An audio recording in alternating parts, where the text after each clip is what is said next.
Dana Perino, you know her from the co-host from The Five. Dana, you're an expert when it comes to messaging. Well, what went down in that subway tube yesterday was wrong on so many levels. I hate political stunts. Okay, like especially the ones where I'm just like you. Right. And here's the thing: if she really wanted to do that, she should have gone without cameras. Yeah, okay, because then word would get out and it would be viral, right? So they'd be like, oh my gosh, Hillary Clinton was taking the subway. Right. The thing about the turnstile and the swiping of the card, like, it's really not that easy. I mean, sometimes it takes 2 or 3, 4 times to get it. Well, you got to have right. a touch, which means if it doesn't work, it reveals that you don't do it. And I've learned, but there are some times when I'm from Wyoming, so it's not that natural. People have a little flick of the wrist, but I get nervous sometimes if people are behind me, if I can't get it right. So sometimes I go to the least populated one where you have to go through the actual... Right. I kept thinking, though, all these New Yorkers, they were probably like, we don't care who she is, just get out of my way. Well, in addition, you had Bernie Sanders who said, well, you just throw in the token. I was just there. No. Okay, like, I've lived here 6 years, but there's no tokens. They stopped doing it in 2003, right? Wow. But is there someone inside a campaign that goes, let's really connect with voters? I mean, usually it's hunting at the end of a campaign. You always see them putting on the camouflage, going out duck hunting. Duck hunting is very popular. Does that work? Well, not really. Not in New York. Well, look at Donald Trump. Donald Trump is at the podium with his private jet behind him. Yeah, like he just owns it. Right. He's like, I'm not taking the subway. Right. I'm not taking the subway. That's for you people. And that's fine, and everybody loves him for it. Right. I also think that her team constantly looks for ways to make her look authentic. And I feel like they should just stop and let her just be herself. But Bernie Sanders is escalating his attacks on her, and for good reason. It's kind of working. Yeah. All right.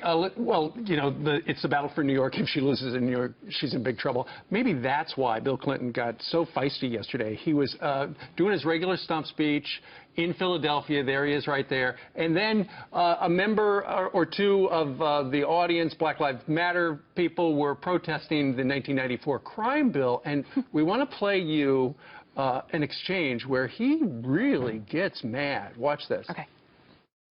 Oh! Now, wait a minute. Now you're screaming. So let's do another one. Whoa. No, wait. I want to deal with them all. Come on. No. Come on. Wait. See these other signs? This is what's the matter. I don't know how you would characterize the gang leaders who got 13-year-old kids hopped up on crack and sent them out onto the street to murder other African-American children. Maybe you thought they were good citizens. She didn't. You are defending the people who kill the lives you say matter. Tell the truth. Does that help Hillary? Well, let me say, I liked it. Okay, and I think one of the reasons that people, most moderates across the country, have always had some sort of affection for Bill Clinton is that he could tell it like it is. And one of the things in the exit polls this election that people like the most is that Donald Trump tells it like it is. And so I thought Bill Clinton was being authentic and refreshing. You see, like, he's a great politician. However, it's not 1994 anymore. And so the mood of the party has changed. The Democrats have been pulled far to the left, and now the mood of the Democrats is the crime bill went way too far. It's incarcerating too many young black people, and so that needs to change. And Hillary has agreed with them. Okay, so she's not agreeing arguing with about. So I still think he's a tremendous asset to her campaign, but and actually he looks better there than he has in other places because it shows some authentic fire in the belly. Yeah. Well, I speaking thought. of fire, Slate magazine says she should fire him because Slate magazine said that? Yeah. Slate magazine from the left. Don't take their advice, Hillary.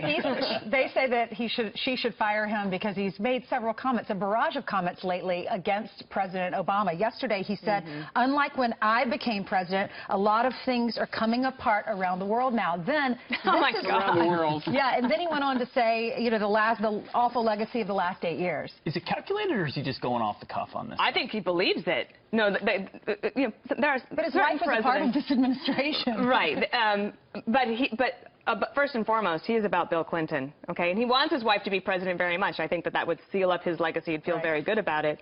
But he's not going to let anyone take away from his belief that he had the best administration ever. Not at the cost of his own legacy. No. Would you say he was a likable president? Speaking of likability, new AP poll shows that, for the most part, a lot of people don't like Donald Trump, don't like Ted Cruz. Is that a problem? Don't even like Hillary Clinton. They don't like any of them. Yeah, this is an AP poll yesterday. Cruz, I thought it was a very high number at 59% unfavorables amongst these registered voters. These are registered voters, not certainly any one party. He's not really a nationally known figure. He's really just now, in the last couple of months, been a national name. So I thought that number was high. Hillary Clinton's at 55% unfavorables. That's high, and she'll probably stay around 50% through the election. But Donald Trump's numbers continue to get worse for him, if he cares about that. He's at 69% unfavorable. That's 7 in 10 Americans in this poll saying they are not favorable. And that was every category. Men and women, young and old, conservative, moderate, liberal, the South, and non-college educated, a majority saying they're unfavorable. But even when it goes to a general election, even if they don't like the candidates, somebody's got to win. Well, that's exactly right. So Donald Trump is able to win 35% no matter what. Okay, even in Wisconsin where he lost to Ted Cruz, he's still got that core of 35%. Going forward in a general election, does it spell electoral disaster? Well, not necessarily. If everybody's so unlikable, there has to be one winner. Likable enough. Dana Farina, thanks so much for being here this morning. Thank you. I saw you on last night. You're just all over the place. Thank you. Good to see you.